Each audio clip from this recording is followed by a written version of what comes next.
Welcome to our channel. నమస్తే అండి. నమస్తే అండి. సిబిఎన్ 4.0 సిబిఎన్ 4.0 స్టార్ట్ అయిన తర్వాత ఈ నెల రోజుల్లోనే మనకి ప్రక్షాళన మొదలవడం చూసాము, అభివృద్ధికి అడుగులు వేయడం చూసాం, సంక్షేమానికి బాటలు పట్టడం చూసాము. ఇంకా ఈ నెల రోజుల్లోనే ఇలా ఉందంటే ఇంకా ముందు ముందు ఎలా ఉండబోతుంది, అసలు ఈ నెల రోజుల్లో ఎటువంటి కీలక నిర్ణయాలు తీసుకున్నారు, ఎటువంటి సంక్షేమాలకి బాటలు స్టార్ట్ అయ్యాయి మీ మాటలు? అంటే ఒక పారదర్శకత కనిపిస్తుందండి. ఈయన మొదలుపెట్టి నెల కాకుండానే చాలా చేశారు. అంటే ఒక మనిషి 74 ఏళ్ళ మనిషి తన్ని మించి చేశారు. ఆయన పరుగులు పెడుతున్నారు, పరుగులు పెట్టిస్తున్నారు. అంటే అధికారులు పని చేస్తున్నారు. ఇప్పుడు ఒక నిర్భయంగా పనిచేస్తున్నారు. ఒక భీతి లేదు వాళ్ళకి. అంటే మనం ఇప్పుడు అవినీతి చేయాలి, లేకపోతే ఈ ఫైల్స్ మాయం చేయాలి, లేకపోతే జగన్మోహన్ రెడ్డికి నచ్చినట్టు చేయాలి, అది గతం. ఇప్పుడు మనం పని చేయాలి, సిన్సియర్గా చేయాలి, అంతే. అడిగినవన్నీ కూడా టకటకా మనం ఇవ్వాలి. ఆ అంశాలు ఏవైతే ఉంటాయో అవి అట్లా నడుస్తుంది. మీరు చెప్పినట్టు చూసుకుంటే ఆయన చెప్పినట్టు పెన్షన్లు ఇచ్చారు. పెన్షన్లు కూడా ఎట్లా ఇచ్చారండి? రచ్చబండి దగ్గరికి వెళ్ళి ఇచ్చారు ఆయన.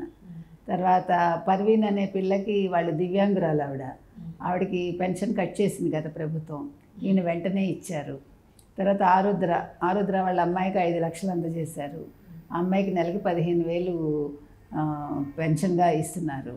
ఇట్లా టకటకటక నిర్ణయాలు ఏది తీసుకున్నా కూడా.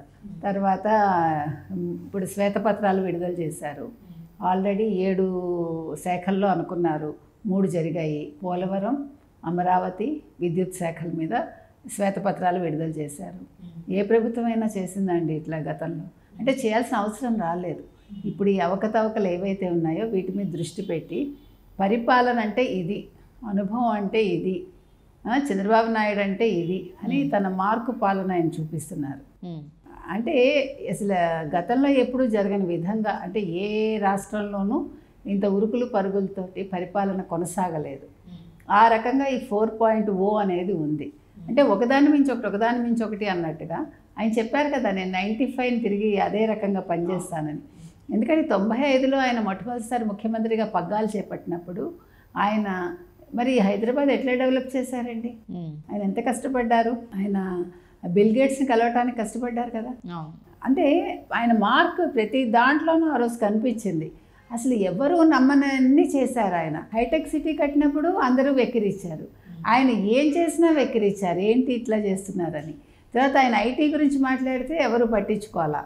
అంటే ప్రతి దాన్ని ఒక చెయ్యొచ్చు, దీనివల్ల మీకు ఉపాధి దొరుకుతుంది, చెయ్యొచ్చు, యువతకి మంచి జరుగుతుంది అని ఆ రోజు ఎట్లా చేశారో అట్లా ఈరోజు మళ్ళా ఎందుకు చేయాల్సి వస్తుందంటేనండి, జగన్మోహన్ రెడ్డి ప్రభుత్వం ఏమీ చేయలేదు కాబట్టి, రాష్ట్రం అధోగతి పాలు అయింది కాబట్టి ఆయన ఒక్కొక్కటి చేసుకుంటూ వస్తున్నారు. ఇప్పుడు రీబిల్డ్ చేయటమే ఒక రకంగా, రాష్ట్రాన్ని మళ్ళీ పరుగులు పెట్టించాలి ఇప్పుడు. ఎందుకంటే ప్రతి అంశంలోనూ కుదేలైపోయింది. ఈరోజు మీకు పరదాలు లేవు, హంగామాలు లేవు, హంగు ఆర్భాటాలు లేవు. ఆయన వెళ్తున్నారంటే ఎటువంటి హంగామా లేదు కదా.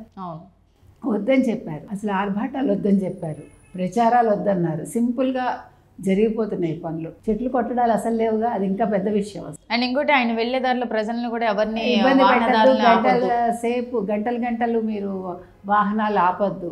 ఎందుకంటే మనం ఇక్కడ పడుతున్నాం కదా 3 గంటలు 4 గంటలు, మనకి అట్లా ఇబ్బందులు అయిపోతున్నాయి మనకి. సో అలాగంటే తన మార్కు పాలన ఏంటో చూపిస్తున్నారు. ఇక్కడ మనకేమీ ప్రచారాలు అవసరం. ఇప్పుడు కొత్తగా చంద్రబాబు నాయుడు అంటే ఎవరు ప్రజలకు తెలవక్కర్లేదుగా. ఇప్పుడు లేకపోతే ఈయన వస్తూ ఉంటే ఇట్లా ఉండాలి అట్లా ఉండాలనే భయం అక్కర్లేదు. అందరూ కూడా అంటే ఊపిరి పీల్చుకున్నారు. పొద్దున్న లేచాక వాళ్ళకేమీ కొట్లాటలు లేవు, లేకపోతే వాళ్ళ మీద ఎటువంటి చర్యలు లేదు పోలీసులు రావడం లేదు, లేకపోతే నీ మీద కేసు ఉందనడం లేదు. ఎవరి పనులు వాళ్ళు సజావుగా చేసుకుంటున్నారు అంతే. అంటే ఈరోజు రాష్ట్రం అలా ఉంది. అంటే ఇప్పుడు సిబిఎన్ 4.0లో ఎటువంటి అహంకారానికి కానీ, ఎటువంటి అవకతవకలకు కానీ, లేకపోతే అక్రమాలకు కానీ, అవినీతికి కానీ ఏమీ లేకుండా అందరూ ప్రశాంతంగా తమ వరకు వాళ్ళు చేసుకుంటున్నారని చెప్పుకోవచ్చు కదా. 100% అండి. అంటే జగన్మోహన్ రెడ్డి టైంలో మనం చూసాం, అసలు ఎవ్వరూ అసలు గట్టిగా మాట్లాడటానికి లేదు, మంత్రులు ఎవరిని కలవరు, ఒకరితో ఒకరికి అసలు అంటే ఆ ఇంటరాక్షన్ లేదు. వేరేస్ ఇప్పుడు మీరు నిన్న చూశారు మీరు, లోకేష్ గారికి ఒకళ్ళు ట్వీట్ చేశారు, 25 మందికి ఆయన వెంటనే సపోర్ట్ ఇచ్చారు కదా విద్యార్థులకి. దాన్ని కూడా వీళ్ళు రాజకీయం చేస్తారు. కళ్ళ ముందు కనిపిస్తుంది, పేరెంట్స్ సంతోషించారు, ఆ దివ్యాంగులందరూ కూడా ఆనందపడ్డారు, మాకు ఫ్యూచర్ దొరికిందని. అంటే మీరు ఒక మంత్రి కావచ్చు, ఒక ముఖ్యమంత్రి కావచ్చు, ఇమీడియట్ రెస్పాన్స్ ఎట్లా ఉంటుంది? ఈరోజు సోషల్ మాధ్యమాలు వచ్చాక మనకి, అంటే ఇంత టెక్నాలజీ పెరిగాక, అంటే పనులు ఎంత సజావుగా ఎంత ఫాస్ట్గా చేయొచ్చు, మంత్రి అన్న వాళ్ళు ఎట్లా రెస్పాండ్ అవ్వాలి అనే దానికి మనం లొకేషన్ చూస్తాం తార్కాణంగా. అదేవిధంగా చంద్రబాబు నాయుడు గారు కూడా, మీరు ఏ ఉన్నా చెప్పండి, అధికారులకు చెప్పండి, వాళ్ళు స్పందించకపోతే ఇన్ఫామ్ చేయండి. అలాగే ఇప్పుడు ప్రజా దర్బార్ కూడా చేస్తున్నారు కదా ఎక్కడికక్కడ. ఇప్పుడు లోకేష్ చేస్తున్నారు, ప్రతి ఒక్కళ్ళు కూడా. చంద్రబాబు గారు కూడా వారం వారం నేను మీకు అందుబాటులో ఉంటాను అని చెప్పారు ఆయన శనివారాలు ప్రజలకి.